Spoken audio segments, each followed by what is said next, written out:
Hello दोस्तों, कैसे हो। मैं हूं मनिंदर सिंह। मैं आप सभी लोगों का अपने यूट्यूब चैनल धम आईएएस में स्वागत करता हूं। दोस्तों, मैं आशा करता हूं कि आप सभी लोग खुश होंगे, मस्त होंगे और खुशहाल होंगे। आपकी बेहतर से बेहतर तैयारी भी चल रही होगी। दोस्तों, आज हम इस क्लास के माध्यम से क्लास 10th के मैथमेटिक्स में पॉलिनोमियल्स यानी बहुपद का चैप्टर लेके आए हैं, जिसमें दोस्तों हम आपको आज पढ़ाएंगे इसमें चर क्या होता है और अचर क्या होता है और इसके अंदर बहुपद क्या होता है, बहुपद की घात क्या होती है और बहुपद के प्रकार क्या होते हैं और कितने प्रकार का बहुपद होता है। आज हम इस क्लास में सारा का सारा कंप्लीट करेंगे। अगर दोस्तों अभी तक हमारा चैनल आपने सब्सक्राइब नहीं किया है तो हमारे चैनल धम आयुष को आप सब्सक्राइब कर लें, जिससे कि आपकी बोर्ड परीक्षा की बेहतर से बेहतर तैयारी हो सके। इसलिए दोस्तों हमारे चैनल को जरूर सब्सक्राइब करें। इस चैनल के माध्यम से दोस्तों आप लोगों के लिए मैथ और साइंस की क्लास दी ही जाएंगी, साथ में और अन्य सब्जेक्ट की क्लास इस माध्यम से, इस चैनल के माध्यम से आपको कराई जाएंगी। इसलिए आप हमारे चैनल को जरूर सब्सक्राइब करें। चलिए दोस्तों, समय को ज्यादा खर्च ना करते हुए पढ़ते हैं कि पॉलिनोमियल्स यानी बहुपद क्या होते हैं। चलिए दोस्तों, हम पहले इस चैप्टर में सबसे पहले चर और अचर के बारे में थोड़ा जानकारी ले लेते हैं। देखो, चर क्या होता है, जो इसमें बहुपद में बहुत बार प्रयोग किया जाता है। चर यानी पूरा जो बहुपद है इसी पे बेस है, किस पे, चर पे है। तो इसमें क्या कर रहा है, चर क्या, किसी बीजीय व्यंजक में उपस्थित वह राशि जिसका मान परिवर्तित हो जाता है उसे हम क्या कहते हैं, चर कहते हैं। जैसे 2x प्लस वाई बराबर 3 में x और y चर हैं। कौन कौन, x और y। क्यों, इनका मान दोस्तों हमेशा परिवर्तित होता रहता है, यानी हमेशा इनका मान बदलता रहता है। किसी सवाल में x का मान दो आता है, कभी 3 आता है, कभी 4 आता है, तो इनका मान परिवर्तित होता रहता है। तो यानी ऐसी राशि को हम क्या कहते हैं, चर कहते हैं। यानी जिनका मान परिवर्तित हो जाए उसे हम क्या कहेंगे, चर कहेंगे। फिर आ गया आपका अचर। आ गया अचर, देखो किसे कहते हैं, किसी बीजीय व्यंजक में उपस्थित वह राशि जिसका मान परिवर्तित नहीं होता है उसे हम क्या कहते हैं, अचर कहते हैं। जैसे 2x प्लस वाई बराबर 3 में क्या है, 2 और 3 क्या है, अचर है। क्यों, 2 का मान हमेशा 2 ही रहता है, 2 का मान कभी 3 नहीं होता है। 3 का मान हमेशा 3 ही रहता है और 3 का मान कभी 5 नहीं होता है। तो यानी कि इनका मान हम कभी चेंज नहीं कर पाएंगे और ना ही इनके कभी मान चेंज होते हैं। तो इसी वजह से ये दोनों क्या कहलाएंगे, अचर कहलाएंगे। यानी किसी बीजीय व्यंजक में उपस्थित वह राशि जिनका मान चेंज नहीं होता है, ऐसी राशि को हम क्या कहते हैं, अचर कहते हैं।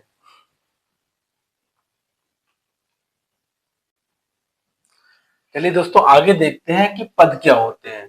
ये बहुपद में प्रयोग किया जाने वाला एक शब्द है कि पद क्या होते हैं। देखो, पद चर और अचर के गुणनफल को पद कहते हैं। किसको कहते हैं, एक चर होता है, इसमें एक अचर होता है, इनकी आपस में गुणा करी जाती है। गुणा करने में जो मिलता है वही क्या कहलाएगा, पद कहलाएगा। जैसे 2x क्या है, अचर है, और x क्या है, इसमें चर है।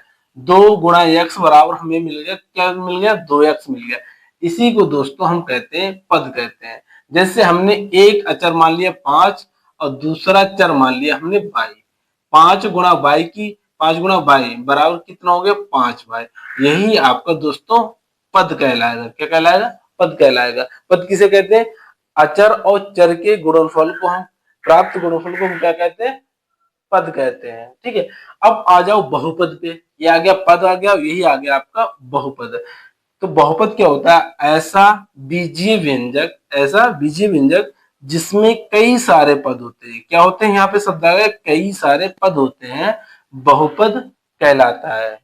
यानी जिसमें कई सारे पद होते हैं तो उससे हम क्या कहते हैं, बहुपद कहते हैं। जैसे 2x² एक पद है, 3x एक पद है और तीसरा एक पद है। तो 1 2 3 यानी कई सारे पद हो गए, तो इसी को हम कहेंगे बहुपद कहेंगे। क्या कहेंगे, बहुपद कहते हैं। और इसमें दोस्तों इसका, इसके नाम से ही इसमें देखो अर्थ इसका छिपा है। कैसे, ये आपका बहु लिखा है, बहु का मतलब होता है बहुत, बहु का मतलब बहुत, और पद का मतलब होता है पद होता है। बहुत पद यानी जिसमें बहुत पद होते हैं उसी को हम क्या कहते हैं, बहुपद कहते हैं।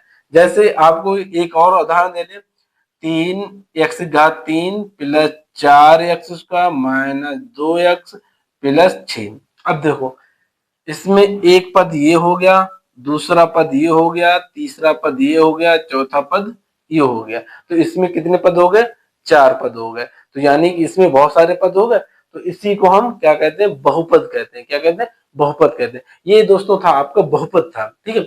अब देखो बहुपद को पहचानेंगे कैसे कि ये बहुपद है या नहीं है, ठीक है। तो ये आगे हम देखते हैं कि बहुपद को हम कैसे पहचानेंगे कि ये बहुपद है या नहीं है। चलिए दोस्तों आगे हम देखते हैं कि बहुपद को पहचाना कैसे जा सकता है, यानी बहुपद की पहचान करने के नियम क्या है। तो पहला नियम है, चर की घात पूर्ण संख्या होनी चाहिए। पूर्ण संख्याएं क्या होती हैं दोस्तों, 1 2 3 4 5 6, ये सब क्या होती है, पूर्ण संख्या होती है। यानी चर की घात कितनी होनी चाहिए, पूर्ण संख्या यानी होनी चाहिए। कितनी होनी, पूरी होनी चाहिए। ये नहीं होना चाहिए कि आपकी जो घात है वो किसमें होनी चाहिए, दशमलव, यानी दशमलव में नहीं होनी चाहिए। किसमें होनी चाहिए, पूर्ण संख्या।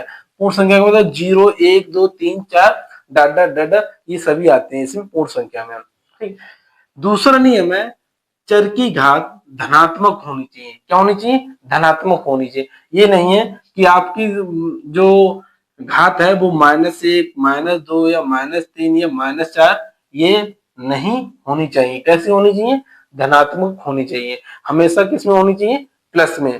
तो आपका वो बहुपद कहलाएगा, वरना बहुपद नहीं कहलाएगा। जैसे आपको बता दें, 2 x² प्लस 5x प्लस 3। अब इसमें देखो चर कौन है, चर है आपका x है। कितना है, x है। x की घात कितनी है, यहाँ पे 2 है, और यहाँ पे कितनी है, 1 है। ये 2 है, यहाँ पे घात 2 है, यहाँ पे घात कितनी, 1 है। तो यहाँ पे 2 कितनी पूर्ण संख्या है, 1 भी कितनी पूर्ण संख्या है। 2 और 1 दोनों किस में है, प्लस में है, माइनस में नहीं है। तो इसका मतलब ये वाला जो है आपका बहुपद होगा।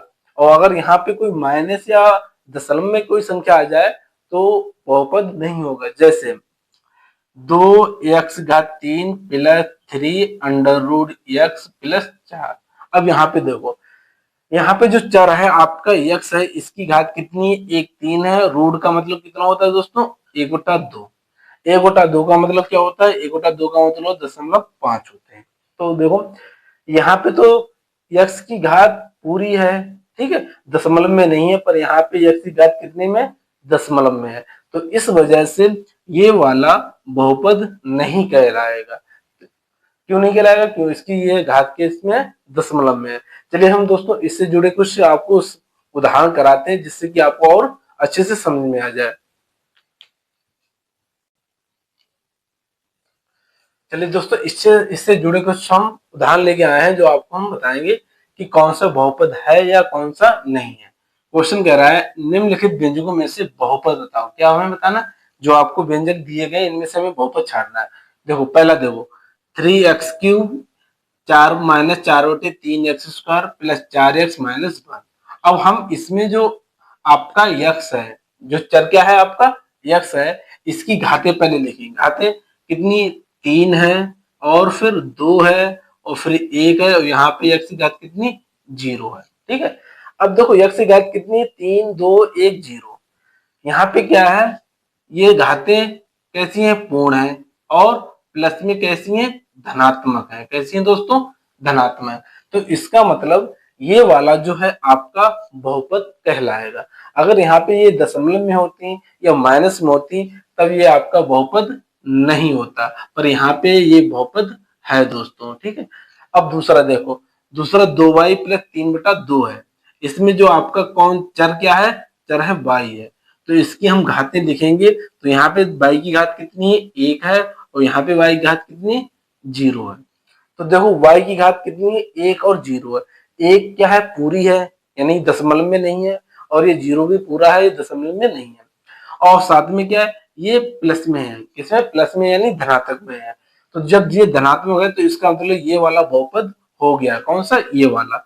अगर ये माइनस और दशमलव में होता तो ये आपका बहुपद नहीं होता। ठीक है, अब आगे देखो, आगे तीसरा क्वेश्चन है 9t⁵ -2/3 plus √t plus t² - 1/2।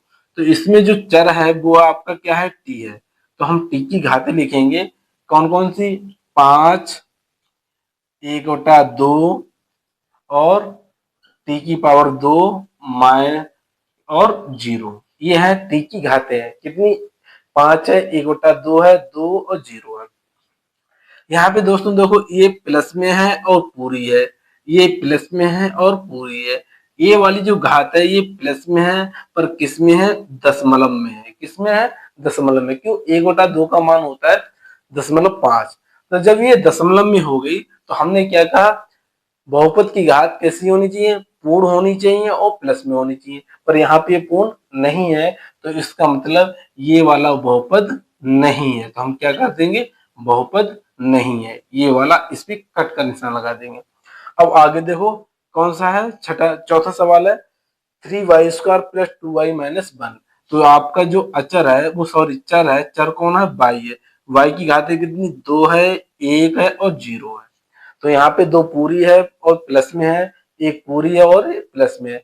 तो इसका मतलब ये वाला क्या हो गया, बहुपद है। फिर आगे चलते हैं, 4z² + 3/z - 1। अब देखो, यहाँ पे z ऊपर है, यहाँ पे z नीचे है, तो इसे हम थोड़ा सा हल कर लेते हैं। तो ये हो जाएगा दोस्तों 4z² प्लस, ये वाला z नीचे है, जब ऊपर जाएगा दोस्तों तो ये हो जाएगा z⁻⁻1 और ये -1 हो जाएगा। जब z नीचे से ऊपर जाएगा तो काहे का हो जाएगा, माइनस किसकी घात हो जाएगी। जब माइनस की घात हो जाएगी तो इसमें जो चर आपका z है, तो चर के कौन कौन सी पावर हो जाएंगी, 1 2 हो जाएगी और 1 -1 हो जाएगी। अब देखो, यहाँ पे 2 प्लस में है और पूरी है, पर यहाँ पे एक जो है पूरी है पर किस में है, माइनस में है। किसमें है, माइनस में। इस वजह से आपका ये वाला बहुपद नहीं होगा। ऐसे इसमें पहुंच जाओ, t⁵3, t⁵2 और t⁵1। तो यहाँ पे जो आपका चर है वो क्या है, t है। तो t⁵ कौन कौन सी है, 3, 2 और 1 और 0। ये तो हो गई। अब इसमें देखो, 3 2 1, ये क्या है, प्लस में है और पूरी है, तो ये क्या हो गया, इसका मतलब ये वाला हो जाएगा आपका बहुपद हो जाएगा। और कौन कौन से बहुपद नहीं है, तीसरा और चौथा आपका बहुपद नहीं है। हमेशा याद रखो, बहुपद वह होता है जिसकी चर की घात पूरी होनी चाहिए और प्लस में होनी चाहिए। अगर पूरी और प्लस में नहीं है तो वो बहुपद नहीं कहलाएगा। चलिए दोस्तों, आगे देखते हैं बहुपद की घात। बहुपद की घात क्या होती है, इसमें लिखा है दोस्तों, बहुपद में उपस्थित चर, क्या है, चर, चर की अधिकतम घात को बहुपद की घात कहते हैं। अधिकतम का मतलब हो गया, यानी जो सबसे बड़ी घात होगी वही बहुपद की घात कहलाएगी। अधिकतम मतलब जो सबसे बड़ी घात होगी। जैसे 9t⁵5 2/3 t⁵4 प्लस t⁵2 -1/2 में घात कितनी है दोस्तों, 5 है। क्यों है, इसमें देखो जो आपका चर है वो t है। t में t की घात कौन कौन सी है, 5 है, 4 है, 2 है और 0 है। अब इस 5 4 2 और 0 में सबसे बड़ी घात कौन सी है, तो सबसे बड़ी घात जो है वो है आपकी 5। तो इसी वजह से ये बहुपद की घात कहलाएगी। क्या कहलाएगी, बहुपद की घात। यानी कि जो चर की सबसे बड़ी घात होगी वही बहुपद की घात कहलाएगी। इतना समझ लीजिए आप। चलिए इससे जुड़े कुछ हम सवाल करके देखते हैं, जिससे कि आपको और भी समझ में आ जाएगा। चलिए दोस्तों, आगे हम क्वेश्चन करके देखते हैं। घात से संबंधित सवाल है। पहला सवाल है 9z⁵5 -4z⁴ और z⁴ 2। ये है सवाल। इसमें हमें क्या बतानी, घात बतानी, बहुपद की घात कितनी है। तो यहाँ पे जो आपका चर है वो जो दोस्तों क्या है, z है। तो z की जो पावर है क्या क्या है, एक 5 है, 4 है और 2 है। अब इसमें देखो आप, सबसे बड़ी घात कौन सी है, 5 है, 4 है, 2 है। तो सबसे बड़ी घात कितनी है दोस्तों, 5 है। तो यही आपका क्या हो जाएगा, बहुपद की घात हो जाएगी, क्यों, ये सबसे बड़ी घात है। तो इसे हम लिख देंगे बहुपद की घात बराबर कितना हो जाएगा दोस्तों, 5 हो जाएगा। ऐसे ही दूसरे वाले क्वेश्चन में आओ, 6/3 माइनस 5/2 प्लस 2 अब इसमें जो आपका चर है वो दोस्तों क्या है, बाई है। अब बाई की घातें कौन कौन सी हैं, बाई की घातें 3 है, 2 है और 1 है। अब इसमें आप देखो सबसे बड़ी जो घात कौन सी है, वो कौन सी है, 3 है। तो यही जो है बहुपद की घात मानी जाएगी, क्या हो जाएगी, बहुपद की घात मानी जाएगी। अब ऐसे इसमें आ जाओ, क्वेश्चन नंबर 3 में आ जाओ। 3 में कह रहा है 3x6 minus 9x5 plus 2x2 plus √2x। तो जो आपका इसमें जो चर है वो क्या है, x है, क्या है, x है। तो इसमें x की जो पावर है वो कौन कौन सी है, 6 है, 5, 2 और 1, यही तो है इसमें पावर। दो, 6, 5, 2 और 1, यही है इसमें पावर। तो इसमें 6, 5, 2, 1 में सबसे बड़ी पावर कौन सी है, तो सबसे बड़ी पावर कौन सी है आपकी, 6 है। तो यही जो है बहुपद की घात कहलाएगी। बहुपद की घात कितनी हो जाएगी, बहुपद की घात बराबर 6 हो जाएगी, कितनी हो जाएगी, 6 हो जाएगी।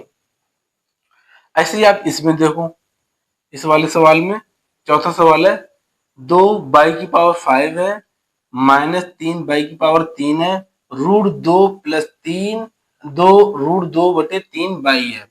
तो इसमें जो आपका चर है वो क्या है दोस्तों, बाई है, क्या है, बाई है। तो इसमें जो बाई की पावर कितनी कितनी है, 5, 3 और 1, 5, 3, 1 है। तो इसमें जो सबसे बड़ी पावर है वो है दोस्तों 5 है, क्या है, 5 है। तो यही जो है बहुपद की घात कहलाएगी, क्या कहलाएगी, घात। तो हम कहेंगे इस बहुपद की घात कितनी है, तो हम बोलेंगे कितनी, 5 है। यानी जो चर होता है उसकी जो सबसे बड़ी घात होती है वही बहुपद की घात कहलाती है। ऐसे इस वाले में पांचवें सवाल में पहुंचे, पांचवें सवाल में कह रहा है t⁵ minus √3 t⁴ plus √7 t⁵ plus 17। तो जो इसमें आपका जो चर है वो क्या है, t है। t की पावर कौन कौन सी है, t की पावर 5 है, 4 है और 2 है और 1 है, ये आपकी t की पावर हो गया। इसमें जो सबसे बड़ी पावर है वो दोस्तों कौन सी है, 5 है। तो ये 5 जो है इस बहुपद की क्या कहलाएगी, घात कहलाएगी। तो घात निकालने का सबसे बेहतर तरीका क्या है, जो बहुपद है उसमें हम पहले सबसे पहले चर देखेंगे, और चर देखने के बाद उसमें जो सबसे बड़ी घात होगी वही बहुपद की घात हो जाएगी। जैसे इस वाले सवाल में बहुपद की घात कितनी, 5 है। दोस्तों हम आशा कर रहे हैं कि आपको बहुपद की घात निकालना बहुत अच्छी तरीके से समझ में आया है। तो दोस्तों हमारे वीडियो को लाइक और शेयर करें तथा हमारे चैनल को सब्सक्राइब करें। चलिए दोस्तों आगे हम देखते हैं कि बहुपद के प्रकार, यानी बहुपद के प्रकार क्या है। तो इसमें दोस्तों बहुपद को दो प्रकार से बांटा गया, एक तो घातों के आधार पर, दूसरा पदों की संख्या के आधार पर। हम देखेंगे घातों के आधार पर और पदों की संख्या के आधार पर, यह बहुपद को दो प्रकार से बांटा गया। यहाँ पे दोस्तों हम पदों की संख्या के आधार पर नहीं पढ़ेंगे, वो ज्यादा इंपॉर्टेंट नहीं। जो इम्पोर्टेंट है वो आपका घातों के आधार पर जो बहुपद के प्रकार हैं वो इम्पोर्टेंट है, हम उन्हीं के बारे में आज पढ़ेंगे। तो चलिए हम दोस्तों देखते हैं घातों के आधार पर बहुपद के कितने प्रकार होते हैं। चलिए चलिए दोस्तों देखते हैं कि घातों के आधार पर रैखिक बहुपद क्या होता है, द्विघात बहुपद क्या होता है, त्रिघात बहुपद क्या होता है, चतुर्घात क्या बहुपद क्या होता है। यानी जो घातों के आधार पर बहुपदों के प्रकार हैं वो मैं रूप से 4 प्रकार हैं, कितने, रैखिक बहुपद, द्विघात बहुपद और त्रिघात बहुपद और चतुर्थघात बहुपद। अब देखिए रैखिक बहुपद क्या होता है, तो रैखिक बहुपद वो होता है जिस बहुपद की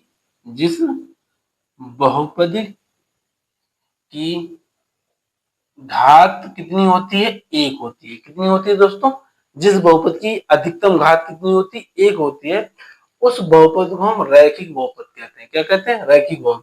जैसे 2x+3। अब इसमें दो जो आपका चर है उसकी अधिकतम घात कितनी है, एक है। तो इस बहुपद को हम कहेंगे रैखिक बहुपद कहेंगे। अब आ जाओ हम द्विघात बहुपद की बात करते हैं। तो जिस बहुपद की घात कितनी हो, दो हो, यानी जिस बहुपद की घात कितनी होनी चाहिए, दो होगी, वह क्या कहलाएगा, द्विघात बहुपद कहलाएगा। क्या कहलाएगा, द्विघात बहुपद। जैसे हम इस पे x की घात दो लगा दें, तो अब ये रैखिक बहुपद से क्या हो गया, द्विघात बहुपद हो गया। क्या हो गया, द्विघात बहुपद हो गया। क्यों हो गया, क्योंकि इसकी जो चर है उसकी अधिकतम घात कितनी है, दो है। जैसे और हम आपको बता दें, 3x² प्लस 4x प्लस 5। अब देखो इसमें जो चर है आपका वो x है, और x की घात कौन कौन सी है, x की घात दो है, एक है और जीरो है। तो इसमें बहुपद की घात कितनी होनी चाहिए, दो होनी चाहिए, है। तो दो ही इसकी घात है। तो इसी वजह से हम इस बहुपद को द्विघात बहुपद कहेंगे। क्या कहेंगे, दो घात बहुपद कहेंगे।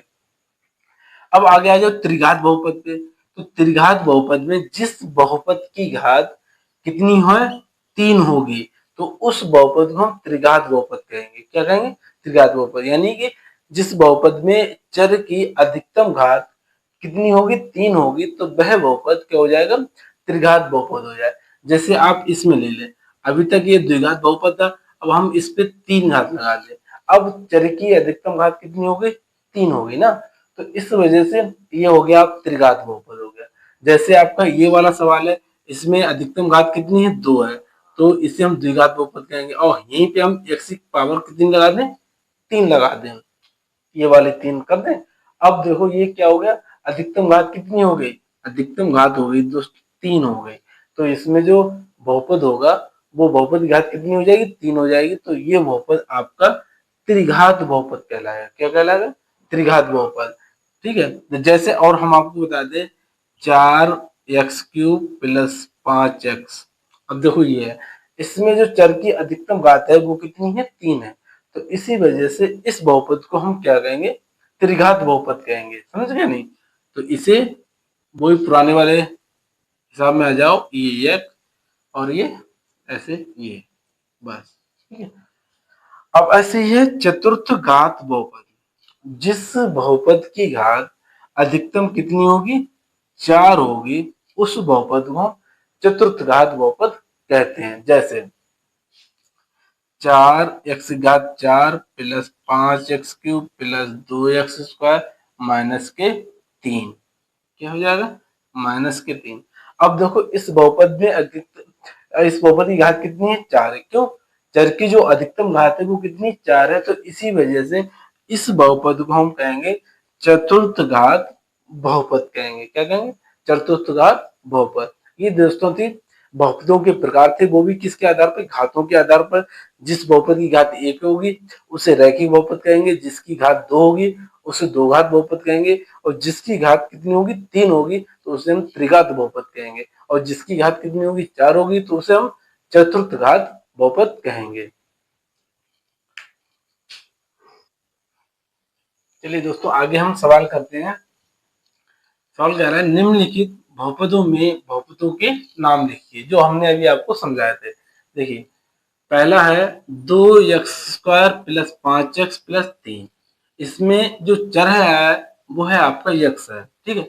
इस चर की घात कितनी है, दो है, एक है और जीरो है। कितनी, दो, एक और जीरो है।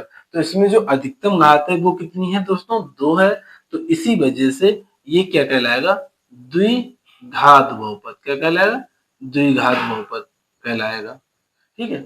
ऐसे ही आगे है, दूसरा सवाल है 3x प्लस 4। कितनी है, 3x प्लस 4। तो इसमें जो आपका चर है वो क्या है, x है। क्या है, x है। तो इसमें जो x की घातें हैं वो कितनी, एक है, एक जीरो है। कितनी, एक और जीरो है। तो इसमें जो अधिकतम घात है वो दोस्तों कितनी, एक है। कितनी है, एक है। तो इस वजह से इस वाले बहुपद को हम कहेंगे रैखिक बहुपद। क्या कहेंगे, रैखिक बहुपद कहेंगे। ठीक है। ऐसे ही अब तीसरे वाले सवाल पहुंचे। तीसरा सवाल है 5x⁴ minus 2x⁴ minus 4x। ये हो गया बहुपद। इसमें जो आपका चर है वो क्या है दोस्तों, x है। x में घातें कौन कौन सी हैं, तीन, दो और एक। कितनी है, तीन, दो, एक। तो इसमें जो अधिकतम यानी सबसे बड़ी घात कौन सी है, वो है तीन है। तो 3 की वजह से ये क्या कहलाएगा, त्रिघात बहुपद। क्या कहलाएगा, त्रिघात बहुपद। ये हो जाएगा त्रिघात बहुपद। ठीक है। अब ऐसे इस वाले में देखो, इसमें जो चर है x है, इसकी अधिकतम घात कितनी है दोस्तों, एक है। क्या है, एक है। तो इस एक की वजह से ये वाला बहुपद कहलाएगा रैखिक बहुपद कहलाएगा। क्या कहलाएगा, रैखिक बहुपद कहलाएगा। ऐसे इस वाले बहुपद में देखो, इसमें जो x है, वो जो चर है तुम्हारा x, तो उसकी जो अधिकतम घात कितनी है, दो है। क्यों, यहाँ पे दो है, यहाँ पे एक है, तो सबसे बड़ी घात कितनी है, दो है। तो जब सबसे बड़ी घात दो है, तो ये क्या कहलाएगा, द्विघात बहुपद। क्या कहलाएगा, द्विघात बहुपद कहलाएगा। ऐसे ही छठा देखो क्वेश्चन, छठा क्वेश्चन कह रहा है √2/5 बाई की घात 4 माइनस 2/3 बाई की घात 3 प्लस 4। तो इसमें जो आपका चर बाई है, क्या है, बाई है, तो इस चर बाई की घातें कौन कौन सी, 4, 3 और 0, यही तो है। तो इसमें जो सबसे बड़ी घात कितनी है, 4 है। कितनी, 4 है। तो इस 4 की वजह से ये वाला बहुपद कहलाएगा चतुर्थ घात बहुपद। कितना कहलाएगा, चतुर्थ घात बहुपद। यानी जिस बहुपद की जितनी घात होगी, वह बहुपद उसी घात के आधार पर उसका नाम हो जाएगी। जिसकी एक घात होगी तो वो रैखिक हो जाएगा, जिसकी दो घात होगी तो वो द्विघात हो जाएगा, जिसकी तीन घात होगी वो त्रिघात बहुपद हो जाएगा, जिसकी चार होगी वो चतुर्थ घात हो जाएगा, और जिसकी पांच होगी वो पंचघात बहुपद हो जाएगा। ये थे दोस्तों आपके घात के आधार पर बहुपदों के प्रकार थे। चलिए दोस्तों आगे देखते हैं। आगे कह रहा है बहुपद के शून्यक, यानी बहुपद के शून्यक क्या होते हैं। ठीक है, इसमें देखो, किसी बहुपद में उपस्थित चर का मान जिसे बहुपद में चर की जगह पर रखने पर बहुपद का मान शून्य हो जाता है, बहुपद का शून्य कहलाता है। यानी किसी बहुपद में उपस्थित चर, जो चर होता है एक्स या वाई जो भी होता है, उसका जो भी मान है उसे हम बहुपद में उसकी जगह पे रखेंगे तो बहुपद का मान शून्य हो जाना चाहिए। अगर वो शून्य हो जाता है उसके रखने से, तो वह मान उसका क्या कहलाएगा, शून्य कहलाएगा। जैसे आपको एक उदाहरण बता दें, 2x-4 का शून्य कितना, 2 है। यानी 2x-4 का शून्य कितना, 2 है। तो इसका मतलब क्या हुआ, अगर हम 2 को इस बहुपद में x की जगह पे रखें तो रखने पर इस पूरे का मान क्या होना चाहिए, 0 होना चाहिए, यानी शून्य होना चाहिए। तब तो यह जो है इसका बहुपद है, वरना इसका बहुपद नहीं है, वो सॉरी, तो इसका शून्यक है वरना इसका शून्यक नहीं है। तो हम देखो रखो, 2x-4 है, हम x की जगह पे क्या रखेंगे, 2 रखेंगे, तो 2 गुणा 2 माइनस 4, तो ये हो जाएगा दोस्तों 2 दूनी 4, तो 4 माइनस 4, 4 माइनस 4 में कितना, 0 बना। तो यानी देखो इसका मान क्या आ गया, 0 आ गया। तो इसका मतलब ये 2 है इस बहुपद का शून्यक है।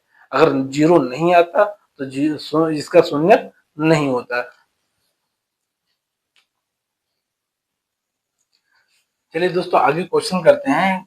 क्वेश्चन कह रहा है जांच कीजिए दिए गए शून्यक बहुपद के शून्यक हैं या नहीं। यानी जो आपका x बराबर 1/4 और x बराबर 1 दिया है, ये इस बहुपद के शून्यक हैं या नहीं। तो हम क्या करेंगे, x की जगह पे 1/4 रखेंगे पहले, और रखने पर इस पूरे का मान क्या आना चाहिए, 0 आना चाहिए। अगर 0 आ गया तो 1/4 इसका शून्यक है, अगर नहीं आया तो नहीं है। वैसे ही हम एक को इसकी जगह पे रखेंगे, x की जगह पे, और तो इसका मान कितना आना चाहिए, 0 आना चाहिए। अगर 0 नहीं आया तो ये इसका बहुपद शून्यक नहीं है, अगर आ गया तो शून्यक है। ठीक है, तो रखो, तो हम लिखेंगे x बराबर 1/4 बहुपद में रखने पर, बहुपद में रखने पर रख दो, तो ये हो जाएगा 4 गुणे 1/4 का स्क्वायर माइनस 5 गुणे 1/4 प्लस 2, ये हो जाएगा 4 गुणे 1/16 हो जाएगा, ये 5/4 हो जाएगा, ये 2 हो जाएगा, 4 चौक 16 हो जाएगा। अब देखो यहाँ से ये हो जाएगा 1/4 माइनस 5/4 प्लस 2 हो जाएगा 4 4 और इसमें 1, तो इसका लासा कितना आ गया 4 आ गया, एक आ गया, कितना आ गया 4 एकम 4, एक बार गया, एक हम 1 से गुणा करेंगे तो 1 हो जाएगा, ये -5 हो गए, तो ये दोस्तों कितने हो जाए 1 चौके 4, ये 8 हो गए। यहाँ पे दोस्तों 8 नहीं, यहाँ पे सॉरी, यहाँ पे जो है 1 होगा, कितना होगा 1 होगा, कितना 1 है, तो ये हो जाएगा आपका 1, तो ये हो जाएगा आपका 1 हो जाएगा, तो यहाँ पे दोस्तों ये कितने हो जाएंगे 4 हो जाएंगे, ठीक है। अब देखो 1 और 4 कितने हो गए 5, 5 माइनस 5/4, तो यानी 0/4 बराबर 0, यानी कि हमें x बराबर 1/4 बहुपद में रखने पर हमें क्या मिल गया 0 मिल गया, तो इसका मतलब जो x बराबर 1/4 इस बहुपद का शून्यक है, ठीक है।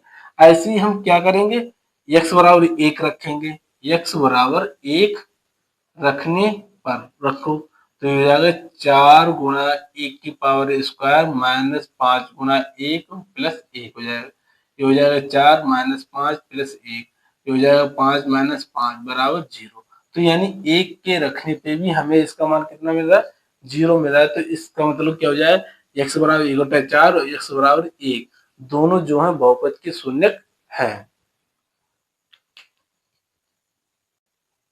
चलिए चलिए दोस्तों आगे सवाल है, आगे सवाल कह रहा है जांच कीजिए कि दिए गए शून्यक बहुपद के शून्यक है या नहीं है, यानी आपका ये बहुपद है और ये बहुपद के शून्यक दिए हैं, एक्स स्क्वायर -4 आपका बहुपद है, एक्स बराबर 2 और -2 इसके शून्यक है, तो हम ये जांच करेंगे ये इसके शून्यक है या नहीं है, तो कैसे करेंगे हम पहले रखेंगे एक्स बराबर 2 एक्स स्क्वायर -4 में रखने पर, ठीक है रख दो, तो ये हो जाएगा 2 की पावर 2 माइनस 4, 2 की पावर 2 माइनस 4 हो गए, -4 कितने हो गए 0, तो इसका मतलब x बराबर 2 इसका क्या हो जाएगा शून्य हो जाएगा।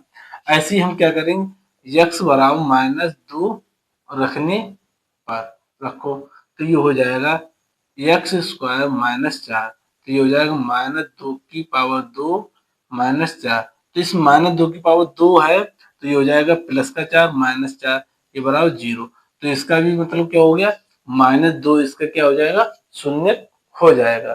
तो हम दोस्तों जब किसी बहुपद के शून्य को जांच करेंगे तो क्या करेंगे सबसे पहले हम उसे उस बहुपद में चर की जगह पे रखेंगे और उस बहुपद का मान कितना आना चाहिए 0 आना चाहिए, अगर 0 नहीं आ रहा है तो वह बहुपद का शून्यक नहीं होगा, अगर 0 आ रहा है तो वह बहुपद का शून्यक माना जाएगा।